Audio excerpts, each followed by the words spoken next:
Hi everyone, and welcome to TimlyTechTalk, our show where we look at inventory management and asset tracking and their role in digital transformation. I'm very excited to have with me today my colleague Jennifer Ritz.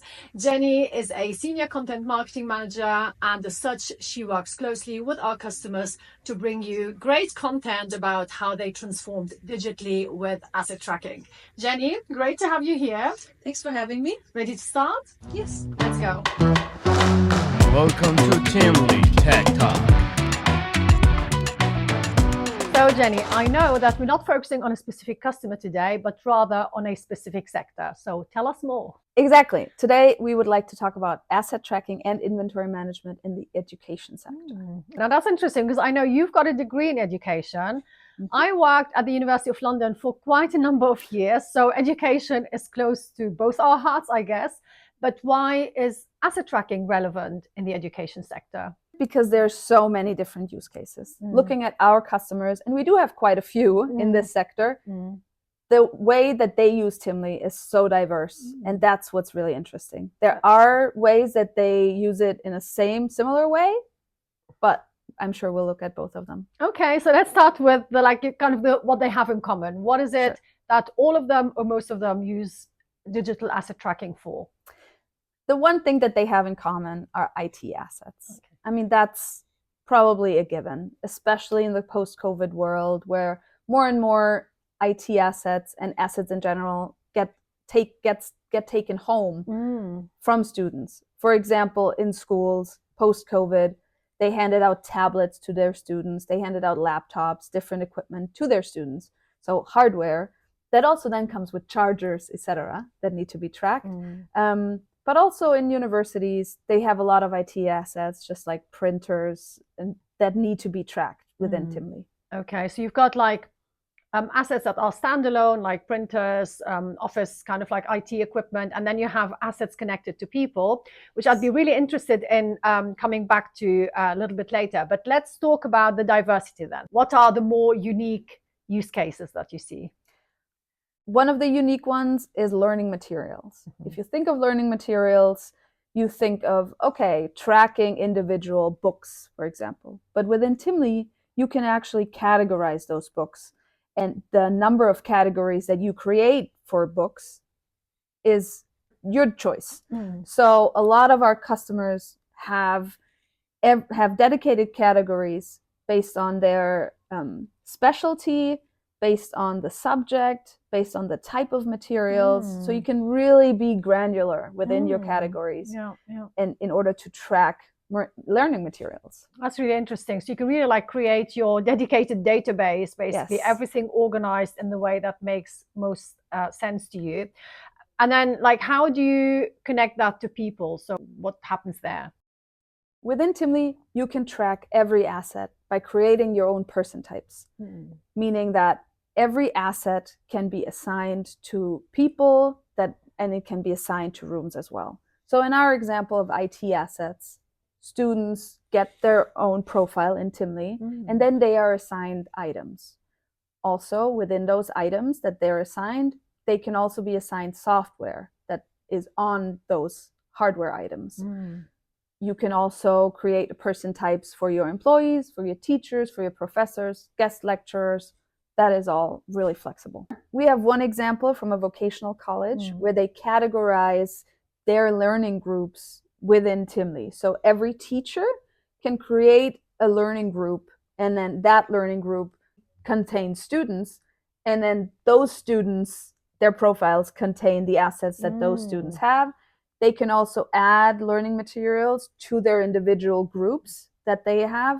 So that's just a smart way of using Timly to really keep track of the individual groups as well as the individual people. Okay, so you've got say, I don't know, group A of teacher XYZ, and then within that you have all of your assets, and then so basically you're creating multiple layers of accountability, because then the teacher is accountable for those. Exactly. And then the students are accountable for the items allocated to them. Exactly. Yes, really clever, really good. And do you have any other examples of where, so we mentioned that some organize their materials by, say, discipline and subjects, and then some organize them by people. Do you see any examples of facilities management within the educational sector?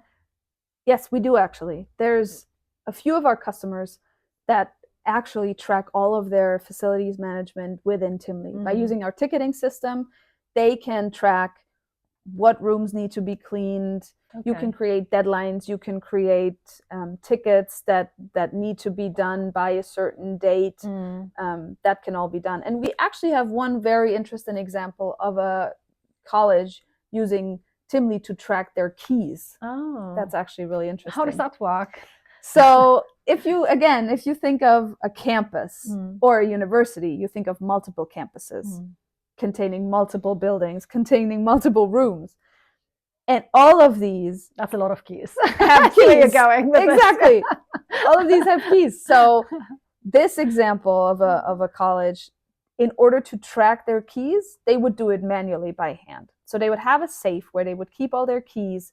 And then whenever they would hand out a key for a guest lecturer, for example, they would individually have to handwrite that in the safe. But that also means that they never have an easy overview of what keys are in the safe and what keys are actually somewhere. Yeah.